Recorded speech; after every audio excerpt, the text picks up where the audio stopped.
हसन काराबे अदालत से फरार हो गया है। क्या कह रहे हो आकिफ? क्या हुआ बेटा? बारान को पता है? अभी नहीं बताया, मैंने सोचा कि सबसे पहले आप लोगों को खबर कर दूं। ठीक है, अभी बारान को मत बताना, वो परेशान हो जाएगा। शायद बता देना बेहतर होगा। नहीं आकिफ, उसे मत बताना, बारान वापस आ जाएगा। नहीं, रहने दो, हम खुद निपट लेंगे, उन्हें रहने दो। ठीक है। हमारी टीम हर जगह तलाश कर रही है, वो ज्यादा दूर नहीं जा सकेगा। आप चौकन्ने रहिएगा, अगर आपके पास आए तो फौरन इत्तला दीजिएगा। ठीक है, राब्ते में रहना। बेटा क्या कह रहा था वो बताओ, मेरी जान निकल रही है। हसन ने फिर से वही हरकत की, अम्माजान वो अदालत से भाग गया है।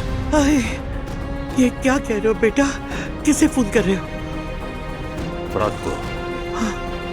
उफ, फोन नहीं उठा रहा। या अल्लाह, तू ही मदद फरमा, कहीं वो मुझसे भी कोई पागलपन ना कर बैठे।